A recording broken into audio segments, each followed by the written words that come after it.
Hello everyone, నేను మీ doctor Lakshmi Ravli, MJ Ayurveda. So calcium అనేది బాడీకి చాలా ఇంపార్టెంట్ ఫ్యాక్టర్. దానివల్లనే మోకాళ్ళ నొప్పులు కూడా వస్తుంటాయి కదా. కానీ మాకు అస్సలు పాలు తాగే అలవాట్లేదు. సో కాల్షియం అనేది ఉండట్లేదు, ఎక్కువగా బాడీకి అందట్లేదు. సో వెయిట్ లాస్ కూడా అస్సలు అవ్వట్లేదు, వెయిట్ గెయినే ఉంటుంది ఎప్పుడు. డయాబెటీస్ కంట్రోల్లో ఉండట్లేదు, హెయిర్ ఫాల్ చాలా ఎక్కువగా ఉంటుంది. పొటాషియం అనేది బనానాలో ఎక్కువ ఉంటుంది అని తెలిసినా మేము అస్సలు తినలేకపోతున్నాము, మాకు ఇష్టం లేదు కాబట్టి. సో క్యారెట్స్ కూడా నచ్చట్లేదు, విటమిన్ ఏ ఎలా రావాలి మాకు?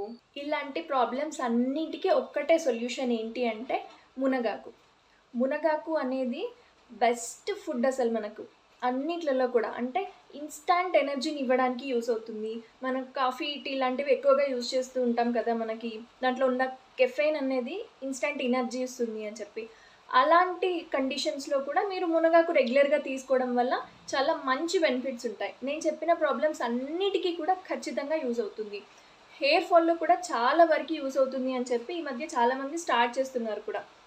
సో మునగాకు అనేది మీరు పొడిలాగైనా తీసుకోవచ్చు, లేదంటే ఆకుని తీసుకొచ్చి మీరు ఏదైనా కర్రీలాగా చేసుకునైనా తీసుకోవచ్చు. ఏదో ఒక విధంగా రెగ్యులర్గా దాన్ని ఇంక్లూడ్ అయ్యేలాగా చూసుకోండి.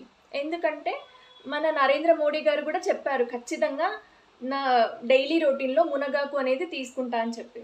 దాంతోపాటు మనకి కొన్ని విలేజెస్లో, అంటే ఆంధ్రప్రదేశ్లో కొన్ని విలేజెస్లో మిడ్ డే మీల్స్లో కూడా మునగాకి మంచి హెల్త్ సప్లిమెంట్ అని చెప్పి మిడ్ డే మీల్స్లో కూడా దాన్ని ఖచ్చితంగా ఇంక్లూడ్ చేస్తున్నారు.